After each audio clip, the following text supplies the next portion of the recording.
कल आप लोगों ने बनाया था एक रजिस्ट्रेशन पेज, ठीक है। मान लीजिए उसमें आप लोग फिल करते थे अपना नेम, मान लीजिए मेरा, ठीक। फिर उसके बाद अपना ईमेल आईडी डालते थे। फिर उसके बाद अपना सब्जेक्ट क्या है, आपको मान लीजिए ट्रेनिंग करना है, ठीक, जो भी करना है आप डाल देते थे। उसके बाद आप सब्जेक्ट हेलो सर डाल दिए, कुछ भी डाल दिए। अब आप जैसे ही सेंड मैसेज पे क्लिक करते, ये मैसेज कहीं पे जाता नहीं है। अगर आप चाहते कि हैं कि जैसे ही हम सेव बटन पे क्लिक करें, ये मेरा इस डेटाबेस में ये डेटा मेरा जाके स्टोर हो जाए। फिर अगर मैं या एडमिन या कोई भी अगर इस मैसेज को देखना चाहे, अगर ये डेटा सेव नहीं होगा डेटाबेस में, तो कोई इसको रीड नहीं कर सकता है। अगर मान लीजिए मैं इस पर सेव जैसे ही सेंड बटन पे क्लिक करूँ, मेरी ये रिक्वायरमेंट है, जैसे ही मान लीजिए अभी तो HTML का यूज करके आप लोगों ने ऐसा बनाया, ठीक है। HTML का यूज करके आप लोगों ने एक ऐसा फॉर्म बनाया जिसमें आप अपना नेम, ईमेल आईडी और सब्जेक्ट और मैसेज आप सेंड कर सकते हैं। अब मेरी ये रिक्वायरमेंट है, जैसे ही आप सेंड बटन पे क्लिक करें तो मेरा ये सारा डेटाबेस ये सारा मेरा डेटाबेस में फिल हो जाए, ठीक है। बताइए सच्ची क्या आपकी क्वेरी है? सर आपने स्क्रीन शेयर करी है? Oh sorry sorry.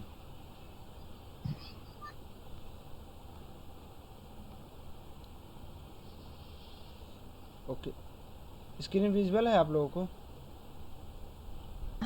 हाँ जी सर। Okay okay okay. अब देखिए, आप लोगों ने कल ऐसा एक फॉर्म बनाया था जिसमें आप अपना नेम, ईमेल आईडी, सब्जेक्ट और मैसेज फिल करते थे, ओके। अब जैसे ही सेंड, अब हमारी ये रिक्वायरमेंट है, हम तो बटन बना दिए लेकिन वो डेटा कहीं पे जाता नहीं है, पेज रिफ्रेश हो जाता है। लेकिन हमारी ये नीड है कि जैसे ही हम ये डेटा को फिल करें, ये मेरा डेटा सारा डेटाबेस में ये कहीं पे स्टोर हो जाए, और जैसे ही इस पेज को एडमिन ओपन करे या मैं ओपन करूं, तो हमको ये सारा डेटा डिस्प्ले हो जाए। ये मेरी रिक्वायरमेंट है। और मान लीजिए इस मेरे वेबसाइट को 10 लोग विजिट करते हैं, 10 लोग अपना ईमेल आईडी और मैसेज ड्रॉप करते हैं, सेंड पे क्लिक करते हैं, और वो जाके कहीं ना कहीं अगर हम उसको स्टोर नहीं कराते हैं तो हमें ये आइडेंटिफाई नहीं कर पाएंगे कि किसने क्या मैसेज ड्रॉप किया था या सेंड किया था। और अगर उसको नीड हो, वो मैसेज फेच करना चाहता है कि वो यूज़र ने कौन सा मैसेज हमें सेंड किया था, वो नहीं देख सकता है। तो उसके लिए हमें कुछ प्रोग्रामिंग लैंग्वेज की नीड होती है, और स्टोर करने के लिए हम कोई ना कोई एक डेटाबेस का यूज करते हैं। जैसे कि डेटाबेस हमारे दो प्रकार के होते हैं, एक रिलेशनल डेटाबेस होता है, एक हमारा नॉन रिलेशनल डेटाबेस होता है। हम इसमें यूज करेंगे रिलेशनल डेटाबेस का। तो ये मेरा मान लीजिए एक डेटाबेस है। स्टार्टिंग में हम आपको बताए थे, मान लीजिए मैं एक पेंट ओपन कर लेता हूँ। पेंट में मैं बताता हूँ, आपने एक फॉर्म बनाया जिसमें आपने यूजर का ये आपका मान लीजिए वेब एप्लीकेशन है, दूसरा ये आपका डेटाबेस है, ठीक है। आपने इसमें कुछ फॉर्म डेटा इंटर किए, मान लीजिए आपने इंटर किया नेम, ठीक है। आपने इंटर किया नेम, फिर उसके बाद आप इंटर किए मान लीजिए ईमेल। आपने नॉर्मली एक सेव बटन बना दिया, ठीक है। सेव सेव बटन आपने बना दिया। इसका मैं कलर दे देता हूँ। सेव बटन आपका जब बन जाएगा तो इसका कलर मैंने रेड दे दिया, और ठीक है। तो जैसे ही आप सेव बटन पे क्लिक करें, ये सारा डेटा इस डेटाबेस में पहुंच जाए। ये देखो थोड़े दूर पे है, ये दोनों आपस में कनेक्टेड नहीं है, ठीक है। कनेक्टेड है हमारा डेटाबेस, मान लीजिए ये है, ये डेटाबेस हमारा डेटाबेस है। यहाँ पे हम अपने डेटा को स्टोर करेंगे। ये दोनों मेरे दो एप्लीकेशन, मान लीजिए मेरा एक एप्लीकेशन डेटाबेस है, और एक मेरा ये मैं विजुअल स्टूडियो या HTML का मैंने एक फॉर्म बना रखा है जिसमें मेरा ये एप्लीकेशन। अब यहाँ से यहाँ पे डेटा को लाने के लिए हमें किसी न किसी मीडियम की नीड पड़ेगी।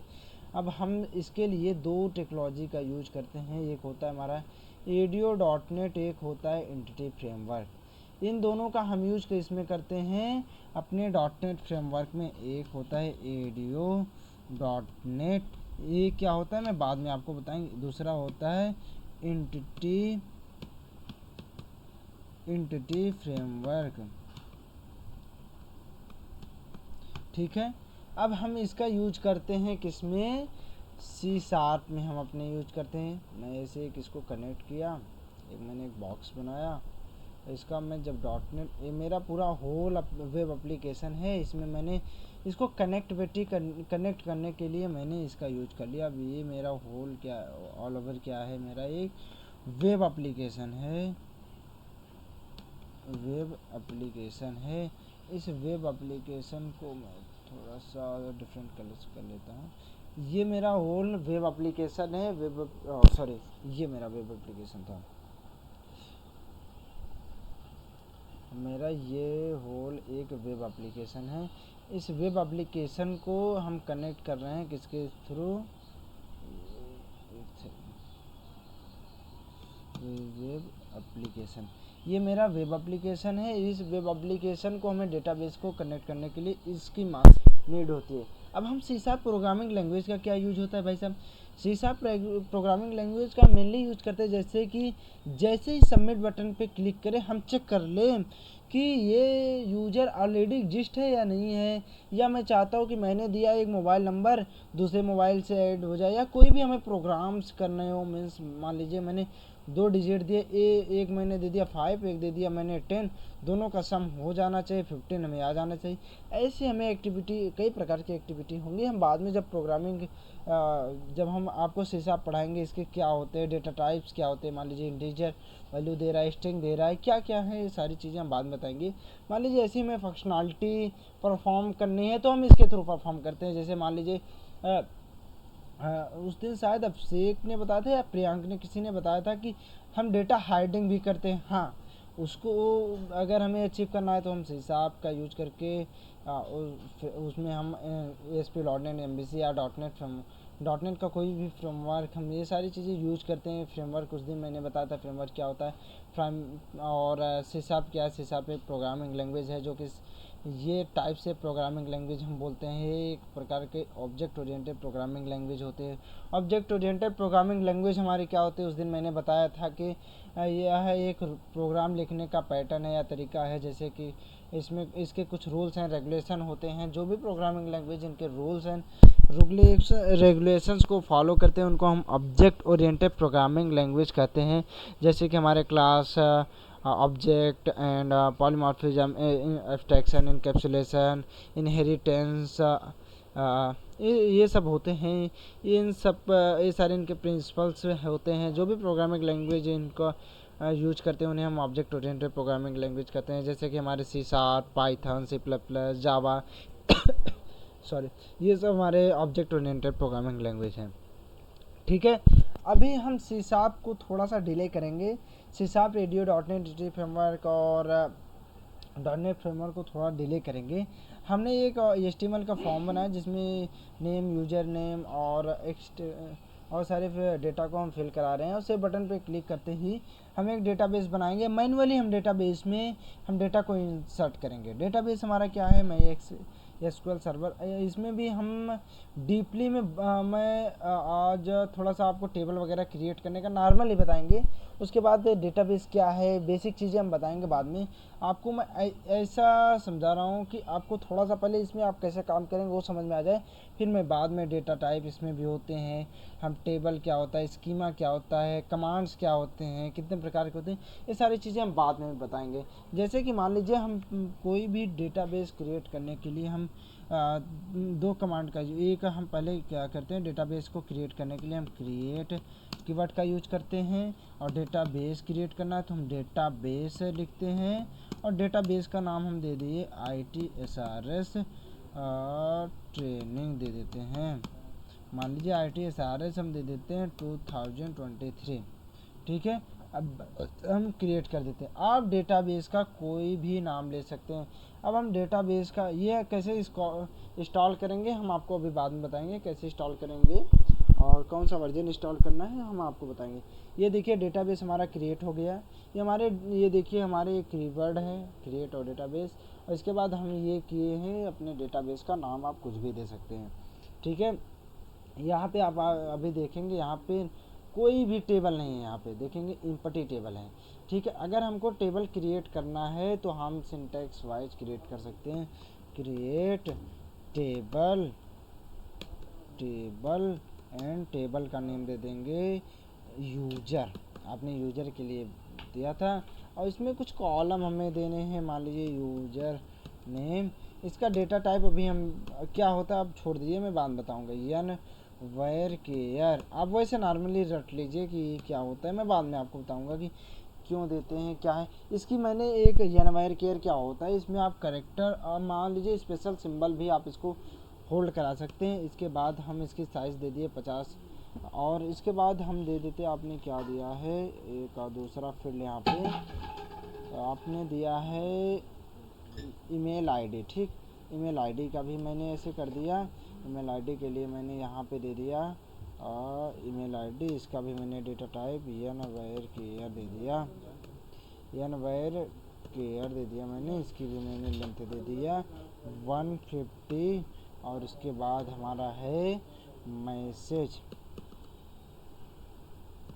मैसेज मैंने दे दिया यन वेर केयर, ये भी मैं सारे को यन वेर केयर लेता हूँ। फिर मैं बाद में बताऊँगी, इसमें इंटीजर भी होता है, बुलियन भी होता है, जो भी चीज़ें होती है मैं 250 पिक्सल में दे देता हूँ, और 250 में दे देता हूँ। उसके बाद मैं ये कर देता हूँ। ठीक, सेमी कॉलम आप लगाएं या ना लगाएं, फिर कंट्रोल ही आप दबा देते हैं। User create table, table name कहाँ पे रह रहा है, मैं दे देता हूँ tbl अंडरस्कोर यूजर, हाँ, क्योंकि यूजर एक कीवर्ड है इसमें, तो आप जब भी टेबल का नेम देंगे तो कीवर्ड नहीं देंगे। अब आप आके यहाँ पे से रिफ्रेश करेंगे, आपका ये टेबल आ गया है, देखो क्रिएट होके। ठीक है, आपको सेलेक्ट कराना है इस टेबल को, तो आप ऐसे लिखेंगे, यहाँ पे आप लिखेंगे select stick from user table, आप यहाँ से सीधा सेलेक्ट कर लेंगे। आपका ये देख दिया है कि भी इसमें नो एनी रिकॉर्ड, इसमें कोई भी रिकॉर्ड नहीं है। आपको इसमें डेटा डालना है तो इसका इंसर्ट करना है डेटा, तो आप लिखेंगे इंसर्ट इनटू, फिर अपने टेबल का नाम लिखेंगे नॉर्मली, और इसके बाद आप लिखेंगे वैल्यूज। आप इसमें वैल्यू इंसर्ट करना चाहते हैं और क्या क्या वैल्यू आप देना चाहते हैं। अगर स्ट्रिंग टाइप का मतलब कैरेक्टर टाइप का हमारा है तो हम डबल इन्वर्टेड कामा के अंदर, सिंगल इन्वर्टेड कामा के अंदर हम डालेंगे। मान लीजिए मैंने दे दिया प्रभात, ठीक, और ईमेल आईडी दे दिया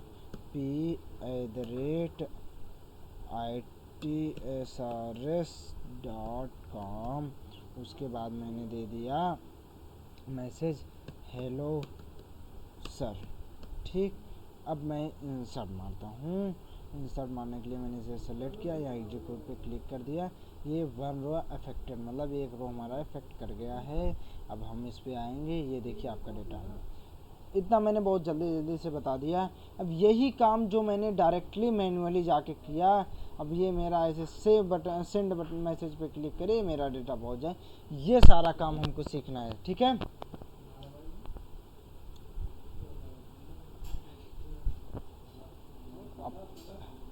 सुन पा रहे हैं आप लोग?